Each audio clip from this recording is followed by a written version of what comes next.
The headlines. Free Community Service Delivering Youth Group has warmly been received at Adama town.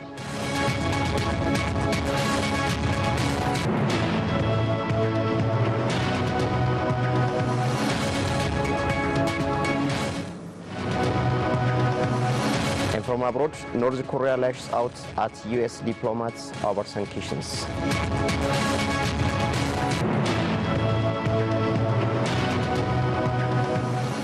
Hello viewers, I'm Addis Ababa. Now the news in detail.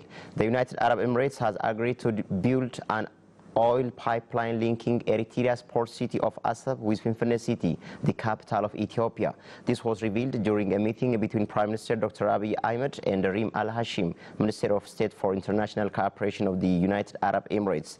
Recent developments show that both Ethiopia and Eritrea are establishing strong relationships with the United Arab Emirates.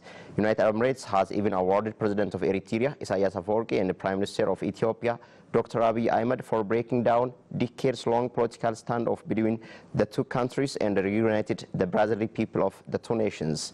Opening up Eritrean ports such as Asab and Madawa for Ethiopian import and export goods is among key moves the two countries are working on after the rebirth of their historic relationships. United Arab Emirates' commitment of building oil pipeline joining Port Asab with Finfinne city is very crucial to cement the relationship between the three countries.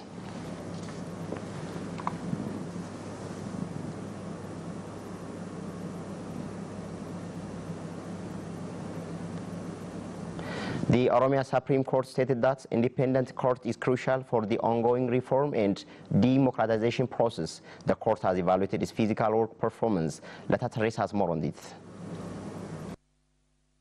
Oromia's Supreme Court has evaluated its work performance of 2017-18 fiscal year in Batu Town. As it was identified during the evaluation, the works done to capacitate human resource and utilization of latest technology were raised as better achievement, whereas there were limitations in service delivery. President of the Oromia Supreme Court, Dasabulja, said the discussion would have vital role in looking into the work performance of the court and help it discharge its responsibility in succeeding the ongoing reform in the country.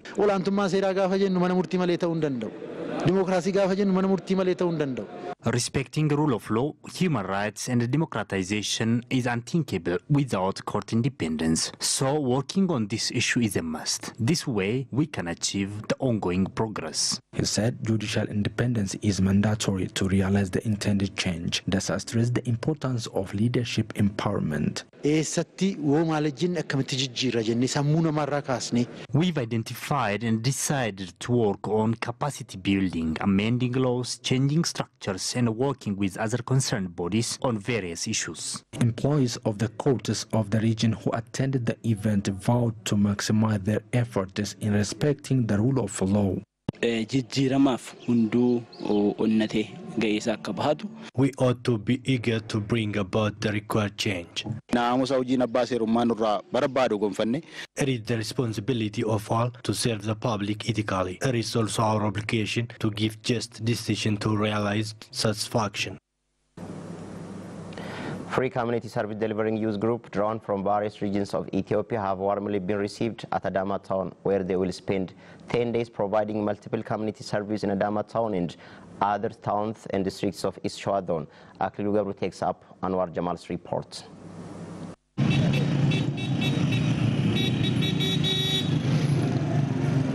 After they discussed with Prime Minister Dr. Abiy Ahmed and took direction, 120 youths who are participating in cross-border voluntary community service have been warmly welcomed here in Adama town as per the Oromo culture.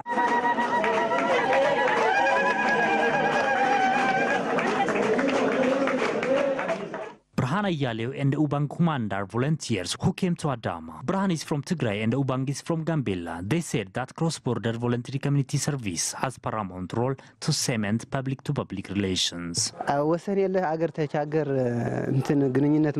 Cross-border voluntary service tighten unity and peace. So I would like to appreciate our Prime Minister to let us participate in such a blessed work.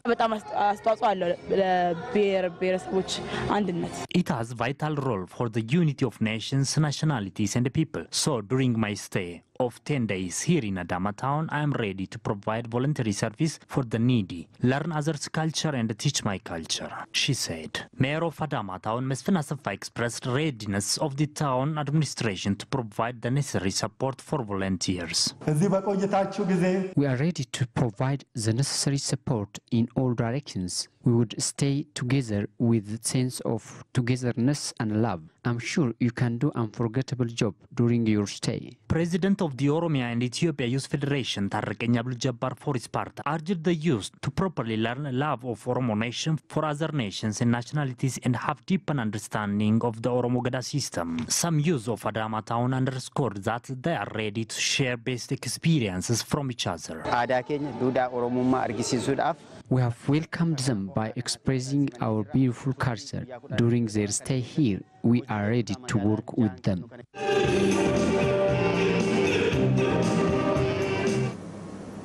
Oromo nations living in Minnesota, USA are reportedly doing a great deal in promoting their cultural norms and values. Here is Oloma Baine for Zinabu Asras reports.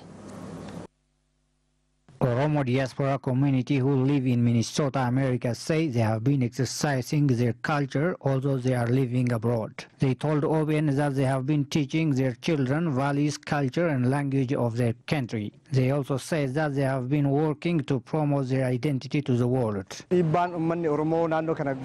Roma community who lives here have been working for 25 years to promote the culture, values and beliefs of Oromo people. They have been made many pressures to do so. Oromo people in this state have made various pressure to be heard and practically promote their culture. For instance, there is Oromo Street here. So this comes through strong dedication of our diaspora community living here. This street was named in 2015.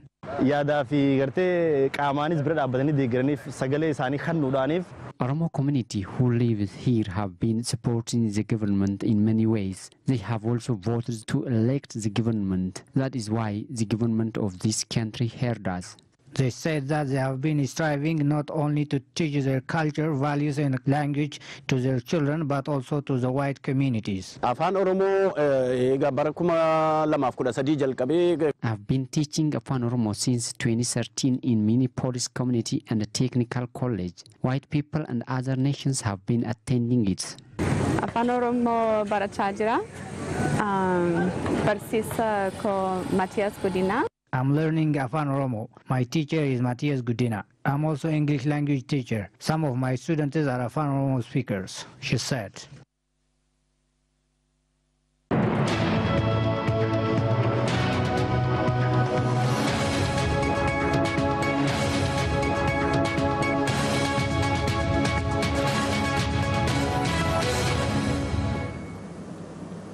The news comes to you live from Oromia Broadcasting Network. Let's proceed to international news.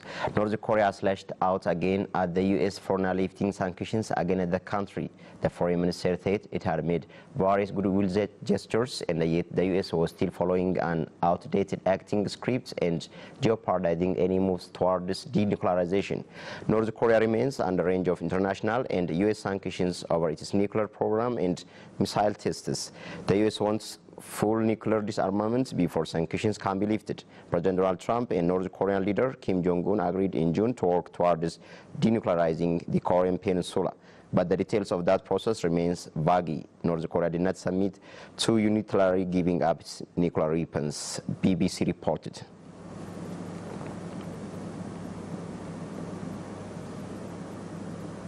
That brings us to the end of our edition. Thank you for watching and have a nice time with the remaining OBN's programs.